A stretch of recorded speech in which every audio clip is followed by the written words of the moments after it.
Hello and welcome to another episode of Coffee with Candice. I'm your host, Candice Mama.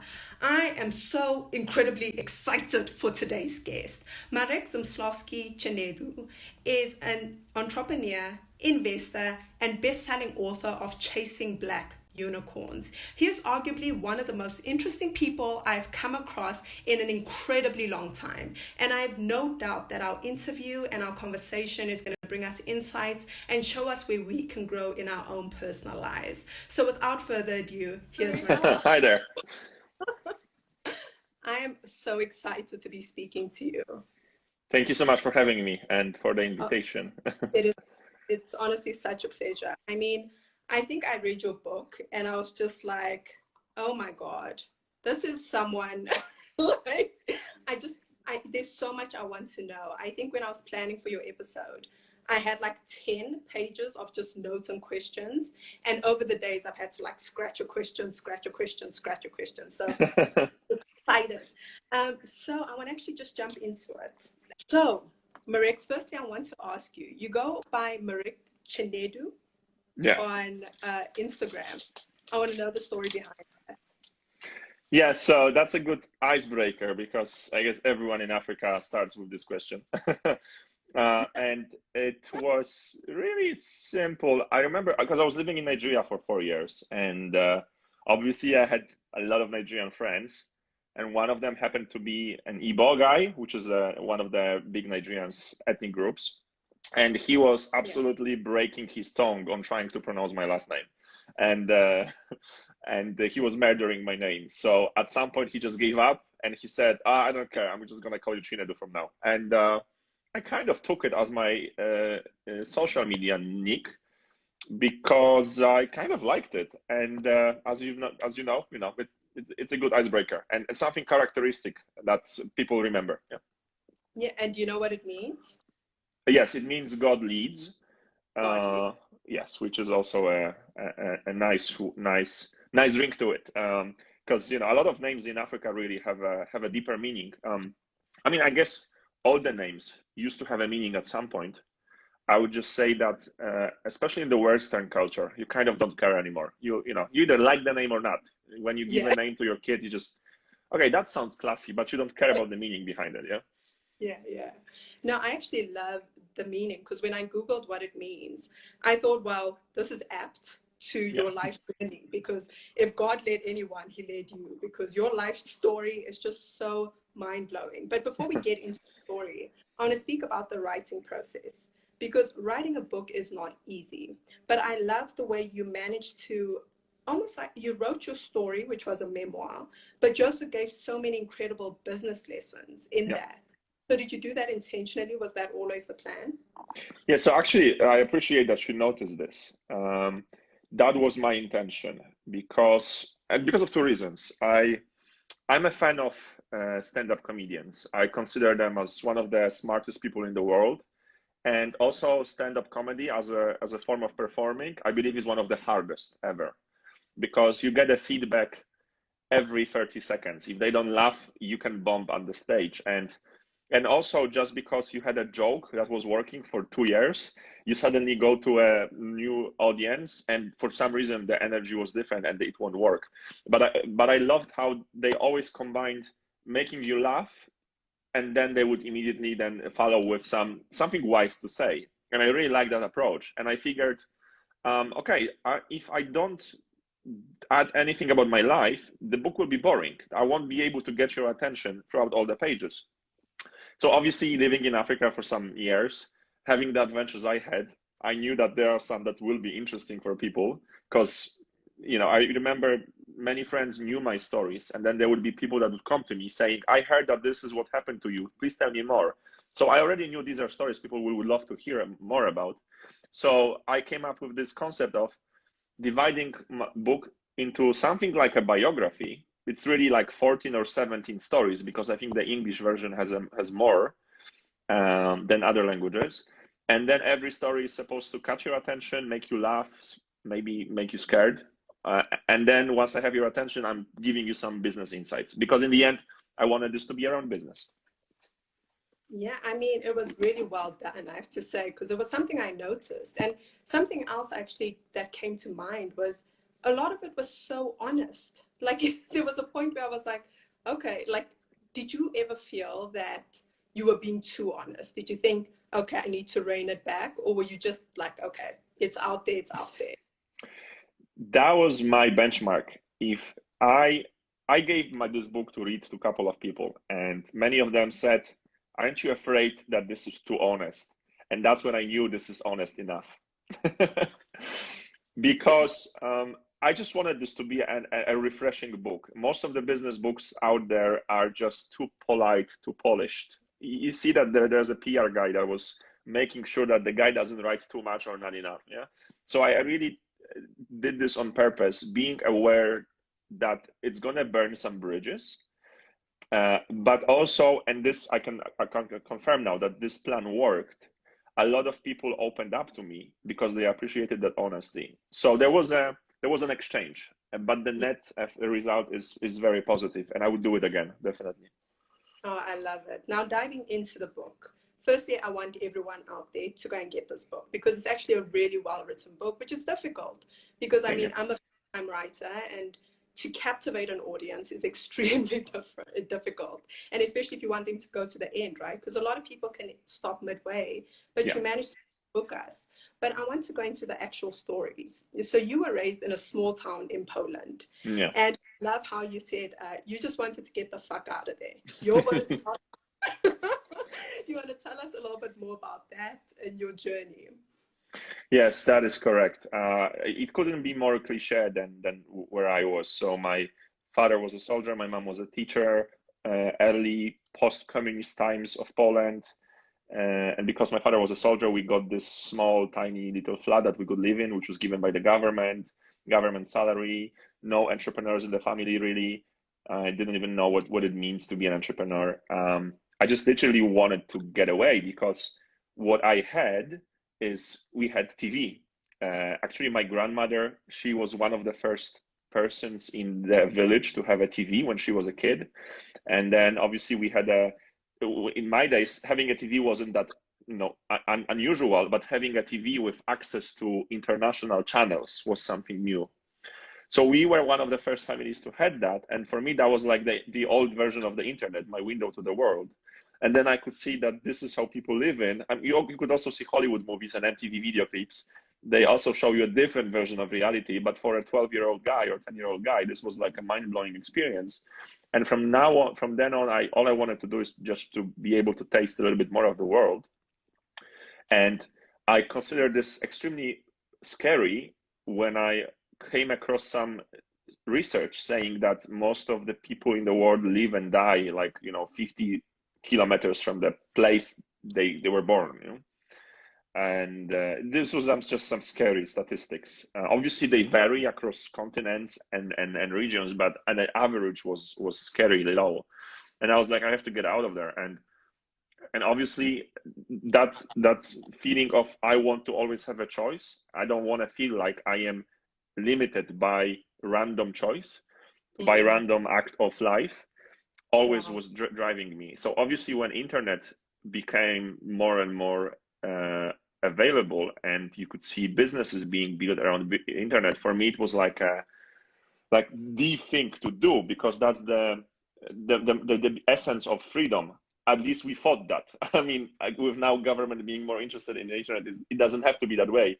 Now maybe we're going the other way. Maybe being offline is real freedom, but that's a different discussion. But back then, internet was that opportunity of not being limited by the place of your birth.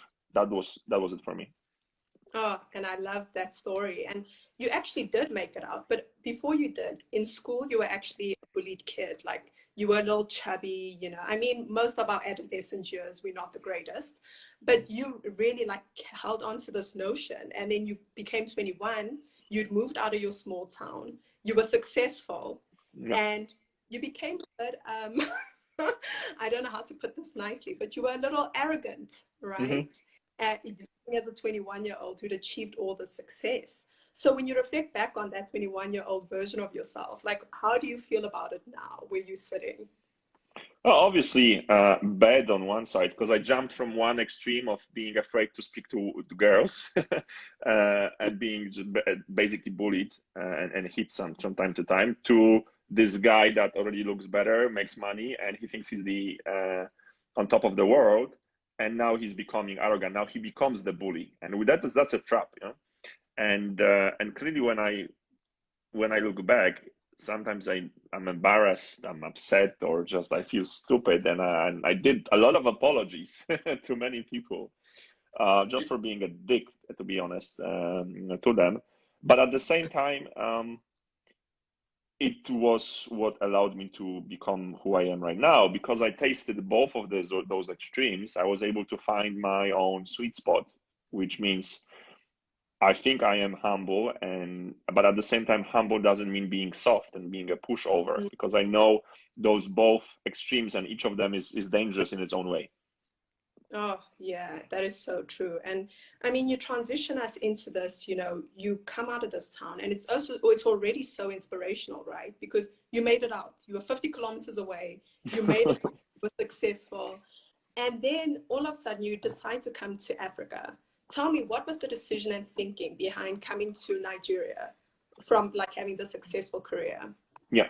So Africa and Nigeria in particular was a total coincidence, but I did wanted to get out of Poland this time. You know, I wanted to get out of my small city, then I wanted to get out of my parents' control, then I wanted to get out of essentially being a slave towards money because if you don't have enough money, you're always going to be forced to work because you have no money to eat and so on. And so there were, for me, it was always breaking another level of enslavement in a way. You know?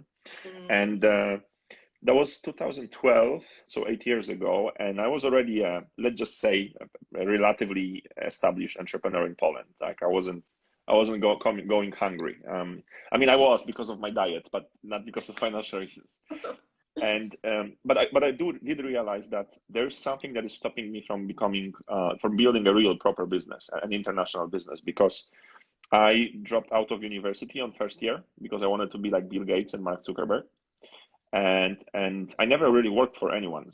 Never worked for like a proper international company where I could learn from I could make mistakes and they would be the one paying them for them. So how can I ever build an international big company if I never worked for one and I never even studied one? So then I realized that cases like Mark Zuckerberg or Bill Gates or Steve Jobs, who would drop out of university to build these amazing businesses, they are not the rule. They are just the exceptions from the rule. So if you want to multiply your probability of success, you got to go the statistics way, just like what statistics show you. So I decided to do a step back to maybe then do two quick steps forward. And if you want to be a successful online entrepreneur, you want to work for those big guys like Google or Amazon, at least for a year or two, and then just learn so much from them. And back then, there was this company in Europe, it still exists, it's super successful, called Rocket Internet, which is really considered the Amazon of the world besides China and the United States, because they have so many online shops all over the world besides China and United States. You just don't know about them because they have a different brand in every country, but they really own it and manage it. And in Europe, you want to work for them because it's like a diploma in online business. And I just went to their website and I send my CV, and I basically wrote, I didn't study at Harvard. I had no, experience in McKinsey and all these amazing consulting companies, but I just have the experience of being an entrepreneur in Poland because back then I already did some things, had my own small online business and so on, and hire me. I will work a lot. And I was just extremely lucky that back then they were planning to expand to Africa because they were already in Asia, they were in Eastern and Central Europe, they were in Latin America. They were just getting ready to build their businesses in Africa from scratch. And they were having a problem to hire someone from Europe because the European company, they didn't want to hire someone from Nigeria. They wanted to have someone from the same, let's just say, school of thought. They kind of wanted to hire someone similar to them. There's a different discussion whether this is a good choice or not, especially now when so much about diversity is being said, but that was the reality then. And I was lucky that no one from Germany or France wanted to work for them and move to Nigeria. So it was easier for me to get that job. And essentially they said, we're going to send you to Nigeria because that's the first country. If you build this company with our money, obviously with their supervision, as long as you deliver results and the company will survive for the first couple of years, you will earn your shares. So I basically earned my way to become the co-founder of this business. But it wasn't my idea to go to Nigeria. They wanted to do this, and their idea was to not hire normal managers, but hire some young dudes and give them a chance of earning their shares, because that's what really keeps them motivated. And that's how I ended up. And I thought I'm going there just for a couple of years to learn and come back. And it's been 8 years, and I'm not planning to move back from Africa. Now it's more of Kenya and South Africa as well in terms of geography, but 100% of my business as for today is really on the sub-Saharan region of Africa. Yeah, I mean, coming to Nigeria, you could have never anticipated that you would experience some of your highest highs and some of your lowest lows. Mm-hmm. So you take us through that experience in Nigeria. Now you get to Nigeria finally, under this company. Then eventually you decide that you want to do something and you want to start your own thing, and you get into business with certain people. And then your story just becomes a Hollywood movie. So yeah, it becomes a happy end. Yeah. That is true. Africa has given me the most extreme adventures I could ever imagine, both positively and negatively. And the positive I've kind of already mentioned here. So, Rocket Internet, we launched Jumia. Back then it was 7 smaller companies, which were then merged into one big Jumia, which is now a huge e-commerce group listed on New York Stock Exchange. So that's the extremely positive adventure. And then the extremely negative adventure is basically my business partner from another company in the middle of something that I considered a civilized way to fight for business. Basically, I was the CEO and the main investor. He was another investor. He wanted to take this company to different places that I wanted to. So there was a normal fight, quote unquote, between the business partners about whose vision of the company will win. And there's a lot of negotiations going. He was talking to other shareholders. I was talking to other shareholders. I had to convince them to my way. He had to convince them to his way. And he lost because I had this very ambitious, but also very risky plan to take this company further. It was a software company that built software for hotels in Africa. He was trying to go the safe way. And I was able to convince the investors to go the way I wanted to do. Yeah. What I underestimated is that it was a very strong, very successful local business partner from Nigeria that has been successful for many, many years. And he really he had no brakes in terms of how far he will go to get what he wants.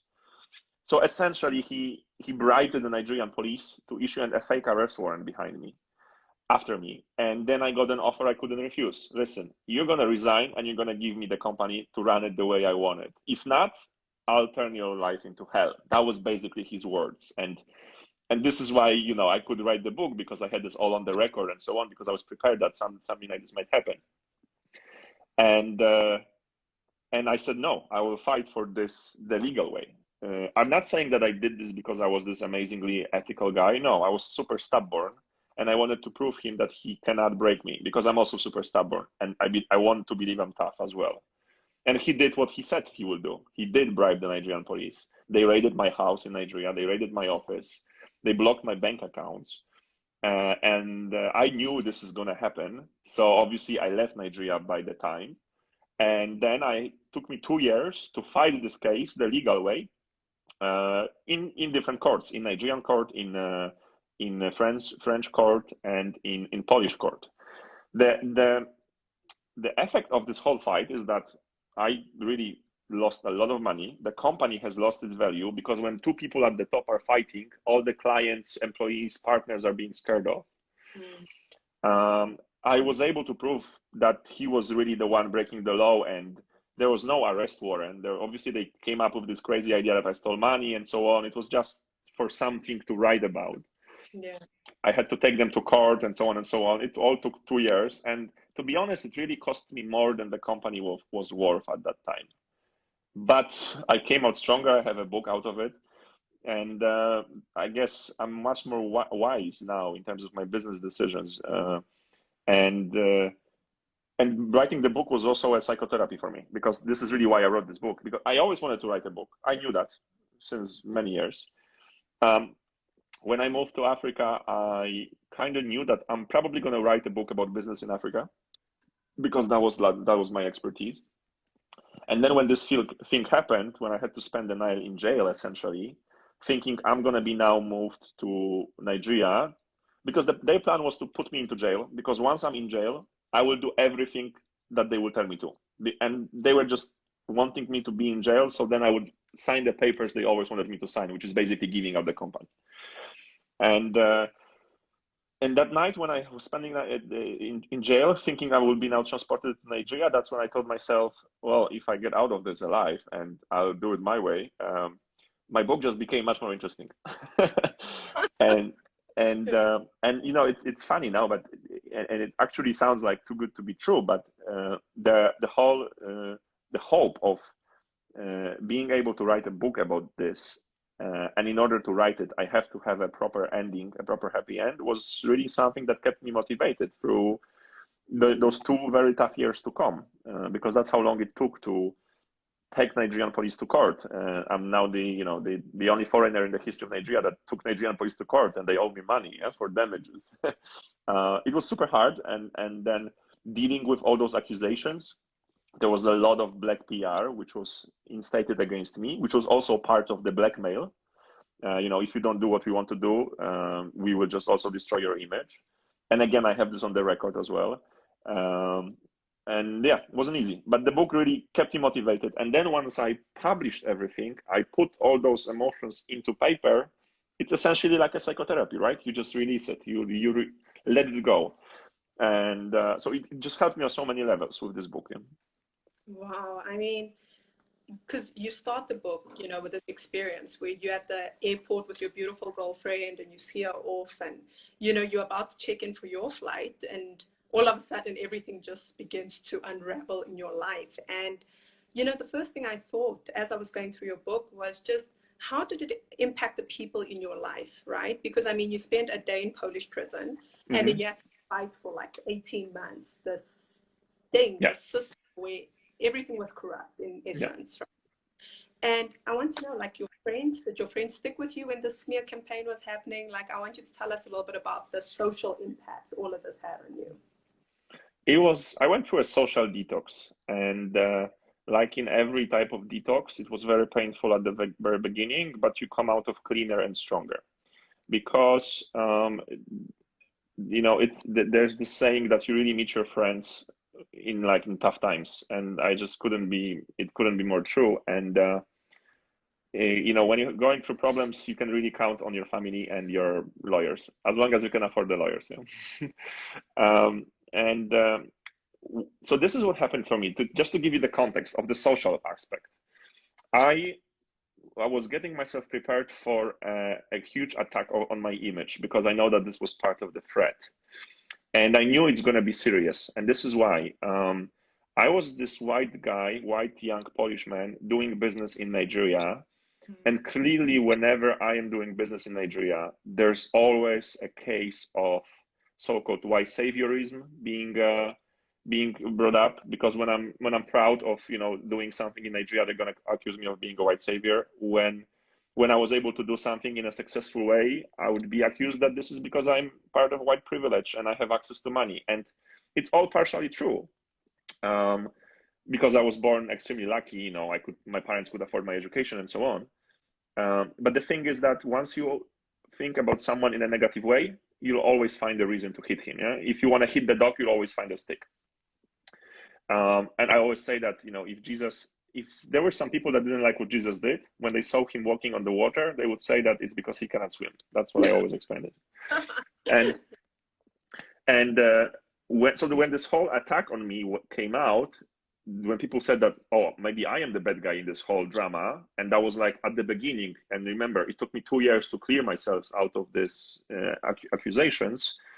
A lot of people from my circle, that I considered as maybe not friends, but definitely not enemies, as someone that is thinking well towards me, they immediately jump on the wagon, like of accusing me and basically crucify me without any court case, which was a great proof that deep inside they were just against me. They never really liked what I was doing. They were just nice to me. But the first possibility of accusing me of something came out, they immediately jumped on this wagon and reshared the post and said, I always knew there's something wrong about him, etc. And obviously then after this 18 months, when all the facts came out and everything became obvious what it really was, obviously you never got an apology. They felt so stupid. And so that moment of people I considered of being in my circle attacked me without facts, just because they've showed that they just was waiting for something like that. It fit their agenda towards me. That was the painful part. That was really painful. But then again, when the book came out and all those problems came out, people come to you that you would never expect that they would come to you, saying their stories. I had people from first pages of newspapers reaching out to me saying that this is what they happened to them as well, and they're happy to help me because they feel my pain and so on. So this is why I consider this detox being extremely painful, but then in the end, much better for me, because you know who your friends are. You're not always happy that these are those people. These are those people. But yeah, it was in the long term very powerful and learning experience. Oh, your story is very much like, I don't know if you're familiar with Joseph Campbell, A Hero's Journey, where he says almost every Hollywood movie or most people's lives go like this, most people who chase their dreams, life goes like this. So the hero begins on his journey, and first he gets beginner's luck, where he experiences the success and he's like, yes, everything's going my way. And then along the way, he experiences obstacles. He has a few peaks, but nothing too major. But as he thinks he's about to reach his pinnacle, something catastrophic happens. Yeah. And that's where all the learning happens. That's where the epiphany happens. That's when he comes to reckoning with himself. And I want to know, after this whole ordeal happened, like, what were some of the biggest lessons you learned about yourself and, that you just learned about your life that you still carry with you today? A couple of things. For sure, I did realize, and this is why this is in the book, because I've realized that those first two chapters, which is about my experiences in Poland as a teenager, really, those child's trauma of being a bullied kid was really what drove me in business for the next 10 years to come.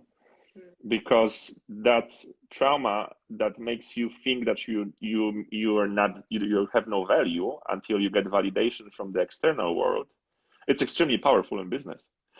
Because you will do everything to earn that new car or that new watch or that new suit. So the insecurities that you have are extremely valuable to you in business.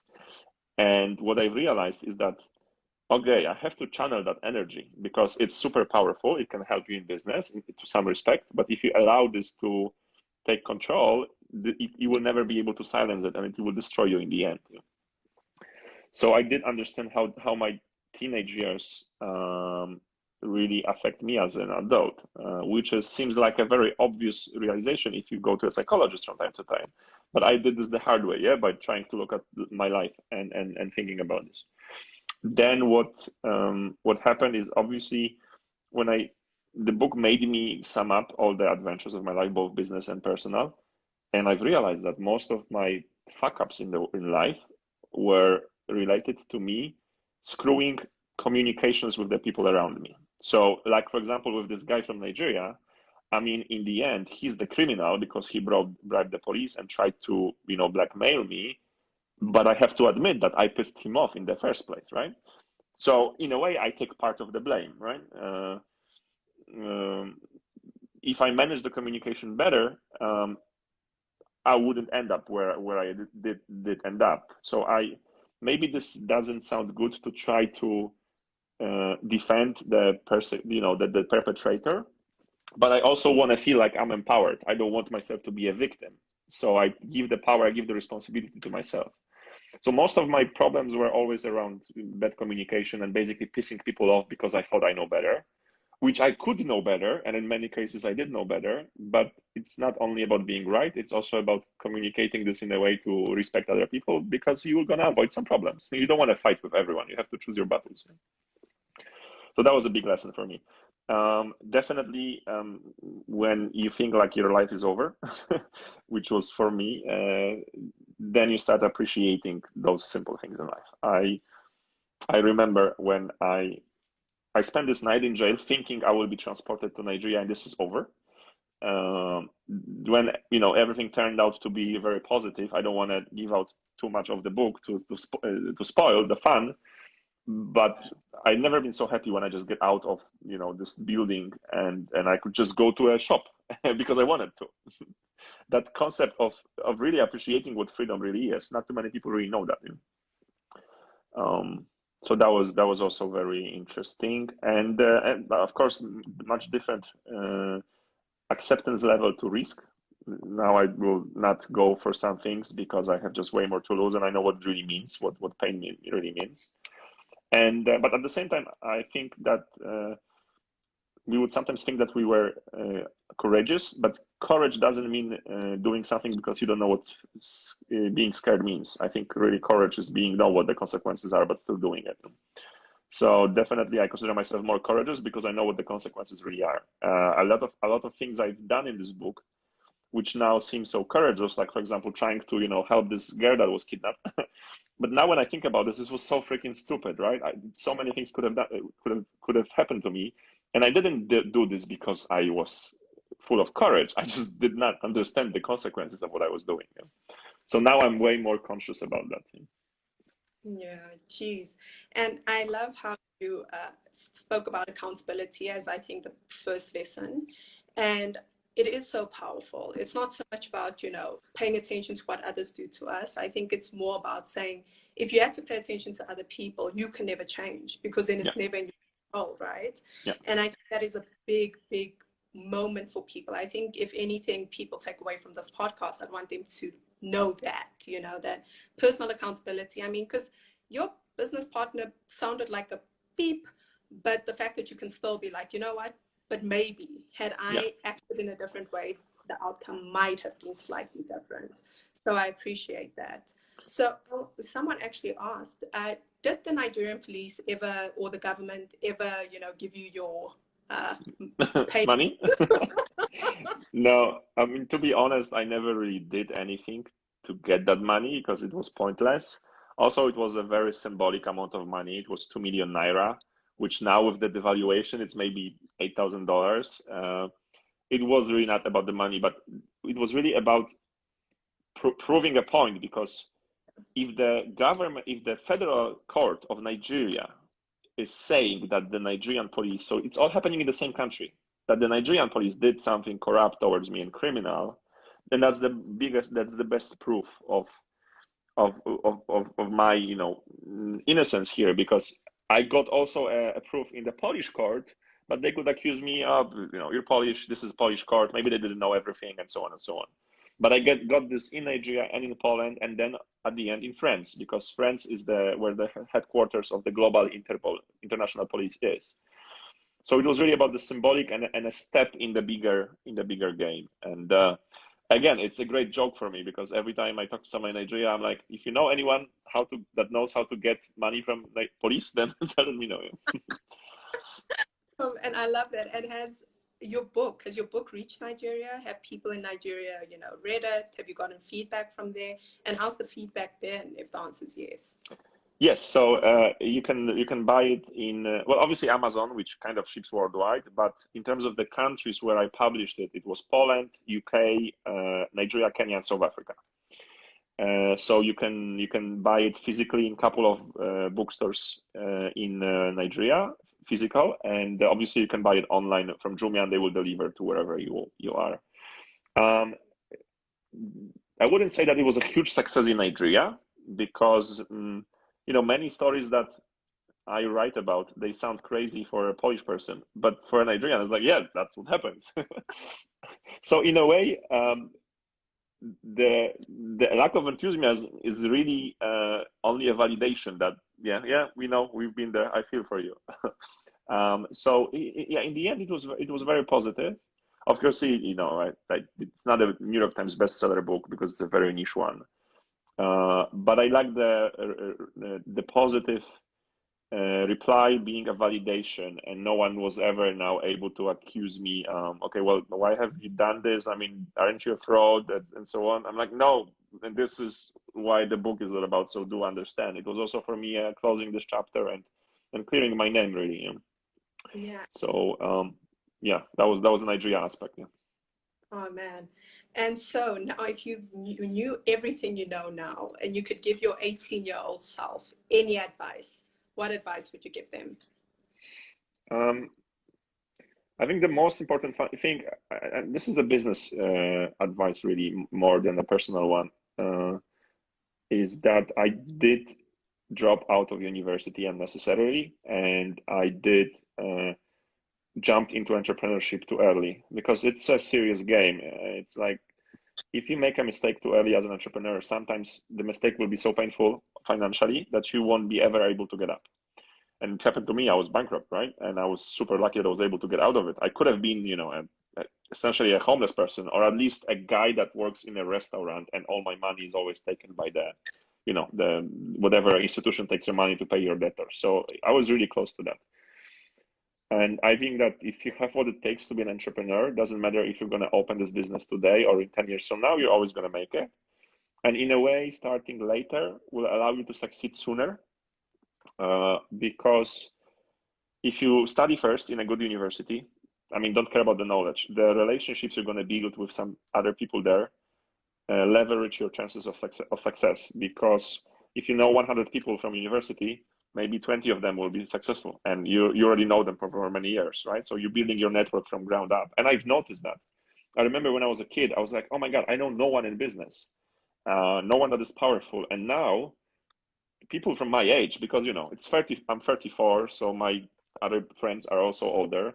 Just by simple chance, some of them become successful. And if you've known them since you were a kid, it's better for you. And then with working for someone else first, I mean, you're gonna make mistakes, someone else is gonna pay for them, so it's better. And some people say, well, what if I can't get a job? And my reply is, I don't think that building a company is easier than getting a job. So if you want to be successful in business, you should be able to get a job. Yeah. No, and you speak about actually just time to getting the job. You speak about that in like earlier parts of the interview where you said, you just went and you said, look, I don't have a university degree. I don't have anything under my belt except I've built this, and I'd love for you guys to employ me. So I think, if you want something, you can get it done. That's what I'm hearing. Like if you want something, whether it's to build a business or to get a job, and you really have that ambition, then you can get it done, right?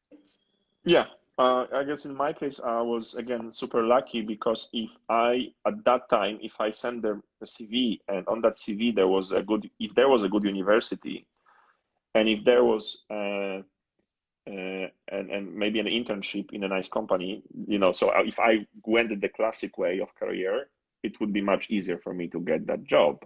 I was again the exception of the rule, and in that particular case, it was working in my favor. But I was lucky because what I went through until I got that thing, yeah, and the bankruptcy and all the other things. So if you want to achieve, something, you want to maximize your probability of success. And in order to maximize the probability, you want to search for trends. My way was not a trend. I was just, I was going against the trend, and I was just one of the lucky guys. Yeah. Oh, brilliant advice. Now, bring it back because I want people to read your book. And I think it should actually be like adapted for screenplay. It needs to go.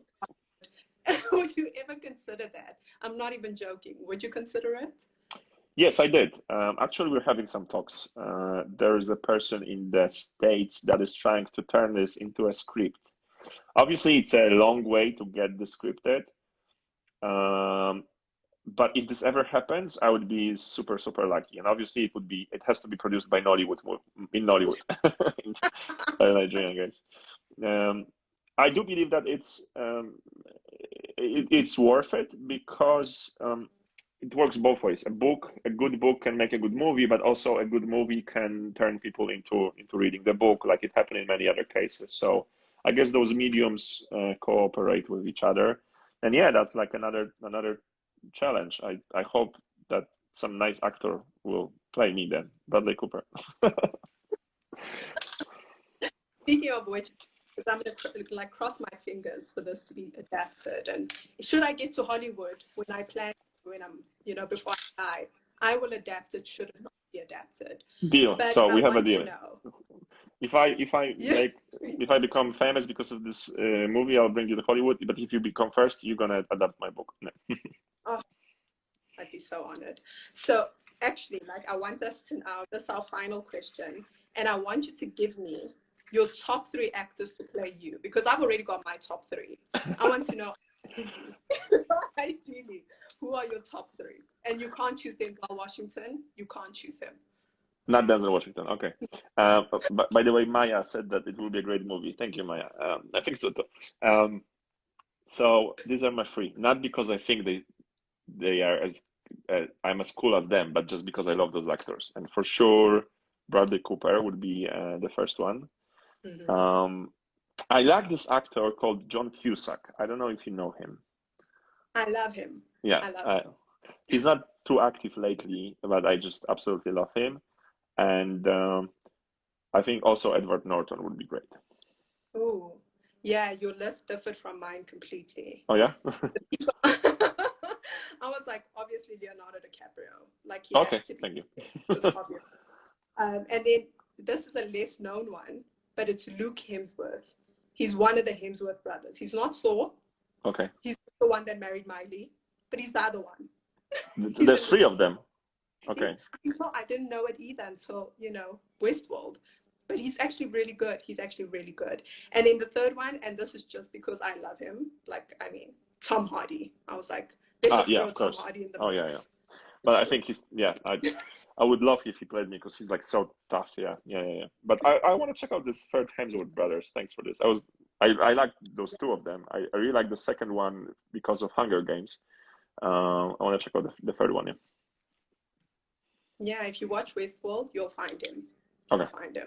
Okay. Marek, thank you. It's been an honor speaking to you. This has been a great conversation. Is there anything you want to leave us with that I maybe haven't asked, or that you really want people to know, or anything? Yeah, so for anyone that just heard about me for the first time, and if you guys are interested in a little bit more about me, my story, the book, you can just go to chasingblackunicorns.com. That's where everything is about. It's much easier to pronounce than my name, so chasingblackunicorns.com. And I think it's also worth mentioning that all the revenue from the book goes into a charity, which is also all explained on the website. So you guys kind of, hi Mark, how you doing? You guys kind of do a double cool thing by writing this book, reading this book. You're not gonna have fun, I hope, but also you're supporting the good cause. Yeah, they're gonna love it. They're gonna love it. Marek, thank you so much. I pray that you do end up going to Hollywood. I am crossing my fingers. I'm hoping for more than you are, but it's okay. It's okay. Sometimes we just need other people to hold our dreams. So thank you so much. What?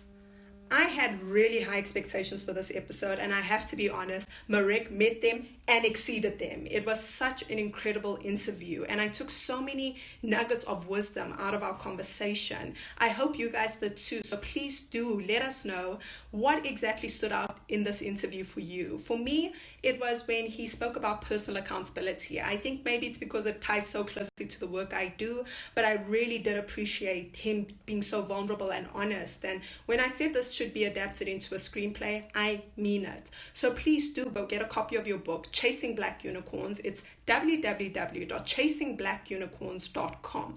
Proceeds go to an incredible cause, so please do support him. And if you've liked this episode, please do like, share, subscribe, share it with a friend, share it with everyone you know. Let us all grow and become better. Don't forget to be grateful and to be kind.